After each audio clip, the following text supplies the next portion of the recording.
অনেকে নূরে মুজাসসাম হাবিবুল্লাহ হুজুর পাক সাল্লাল্লাহু আলাইহি সাল্লাম ওনার আলোচনা মোবারক করার সময় বলে থাকে আমার রসুল সাল্লাল্লাহু আলাইহি সাল্লাম আমার রসুল, বলাটা জায়েজ কিনা?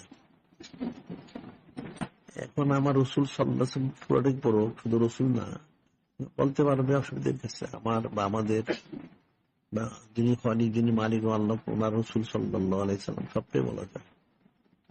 কেউ যদি মহব্বতে বলতে পারে, নিষেধ নাই। তবে আমার রসুল যদি না বলে না বলে আমার রসুল সাল্লাল্লাহু আলাইহি ওয়াসাল্লাম সম্মানের সাথে আর একটু বাড়ায় বলতে পারলো এটাকে বলতে পারে, মহব্বতের সাথে আমার বলতে পারে, আমাদের বলতে পারে, বা যিনি খালিক যিনি মালিক ওনার রসুল সাল্লাল্লাহু আলাইহি সাল্লাম। এখন নূরে মুজাসসাম হাবিবুল্লাহ হুজুর পাক সাল্লাল্লাহু আলাইহি ওয়াসাল্লাম বিষয় বলতে গেলে যতটুকু রকম বলতে পারলে তো ভালো, মহব্বতের সাথে বলা উচিত, যত বেশি তত উত্তম।